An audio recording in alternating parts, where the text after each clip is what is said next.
Timothy is here. Good to see you, Timothy. Hello, folks. Timothy says hello to you. 8 Mix says he is a premeditated, dishonorable. He is premeditated, dishonorable, and cruel. I cannot do another term of him at all. He scares me.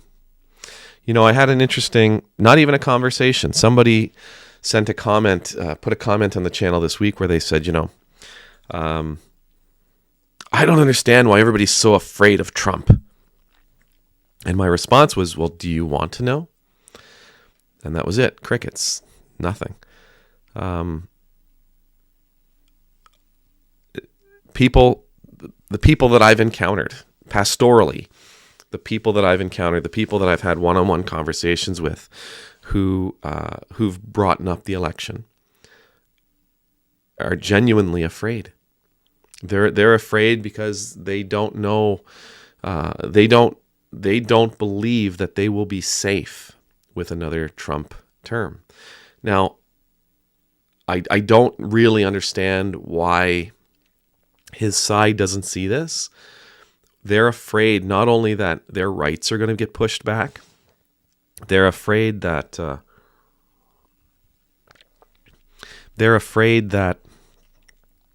for their physical safety, right? Yeah, you're going to come along and you're going to try to take away my right to be married to the person I choose. You're going to come along and you're going to try to take away more of my health, my right to make decisions about my own health care. You're going to come along and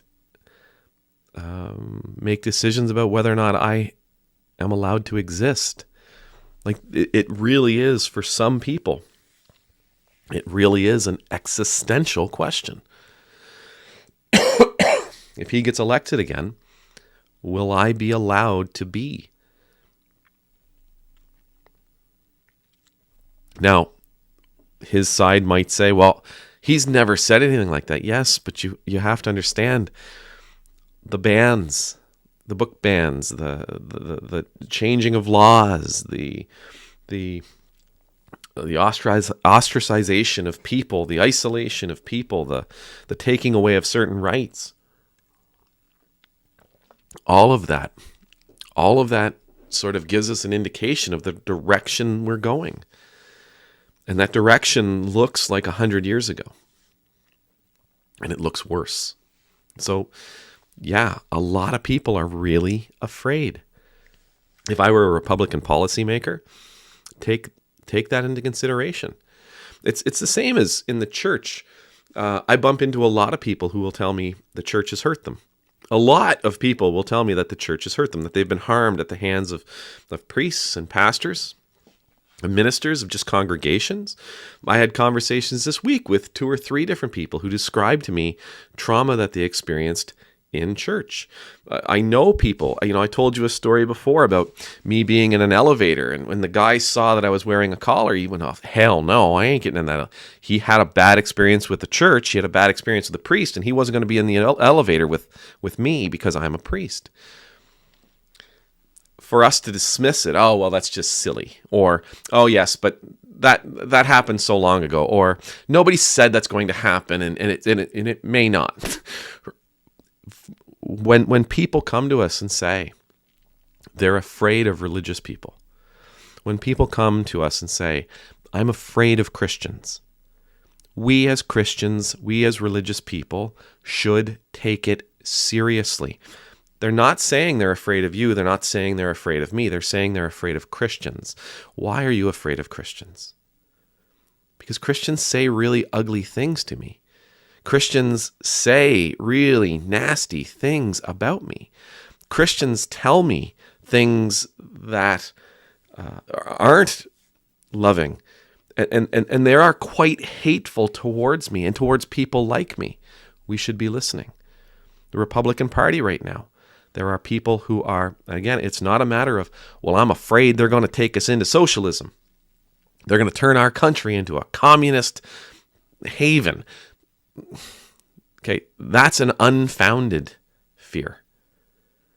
But somebody who is trans and is genuinely afraid. They're afraid because they're seeing how trans people are being treated particularly in red states. They're afraid that this will come and become a national thing.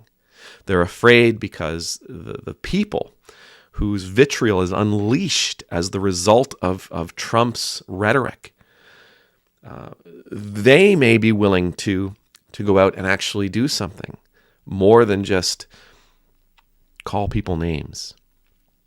Violence is that next step.